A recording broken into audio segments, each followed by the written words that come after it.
পুজো কিন্তু দরজায় নক করছে, হাতে গোনা আর মাত্র কয়েকটা দিন বাকি।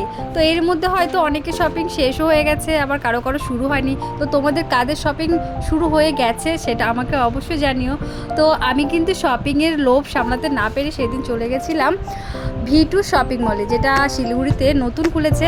তো ভাবলাম একবার ঘুরে আসি। তো এখানে কিন্তু খুব সুন্দর সুন্দর জামা কাপড় পাওয়া যাচ্ছিলো খুবই রিজনেবল প্রাইসে। 150 থেকে টপস আর 200 থেকে কুর্তি কিন্তু এখানে পাওয়া যাচ্ছিলো। আর ওয়ান পিসের কালেকশনগুলো কিন্তু খুব সুন্দর ছিল। আমি কিন্তু এখান থেকে শপিং করেছি, তোমরা কিন্তু ভেবো না যে আমি শুধু শুধু ঘুরতে গিয়েছিলাম। এবার কিন্তু আমি শপিং করেছি, সেটা তোমরা একটু পরেই দেখতে পাবে।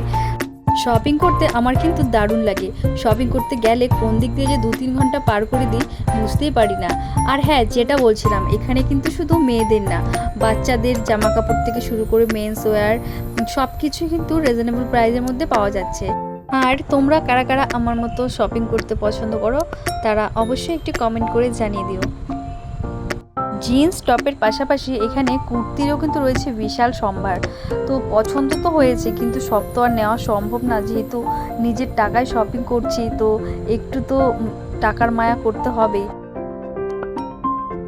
তো আমাদের শপিং কিন্তু অলমোস্ট ডান। তো চলো এখন যাওয়া যাক। শপিং করতে করতে বাইরে কিন্তু বৃষ্টি নেমে গেছে। তো এখন আমাদের তাড়াতাড়ি বিলিংটা করে বেরিয়ে যেতে হবে। আর এখানে বিল কাউন্টারে এসে দেখি ঝামেলা লেগে গেছে। পাশে একটা আঙ্কেল 6,000 টাকারও বেশি শপিং করেছে, আর সেখানে একটা গিফট পাওয়ার কথা ছিল, আর সেই গিফটটা নাকি আজকে ওরা দেবে না। এই নিয়ে চলছে ঝামেলা। তো তোমরা কিন্তু পূজার আগে একদিন অবশ্যই ভিডিওতে ভিজিট করতে পারো। তো আজকের মতো ভিডিওটা এই পর্যন্ত। আমার শপিং ডান। কেমন লাগলো অবশ্যই জানিও। সবাই ভালো থেকো, টাটা।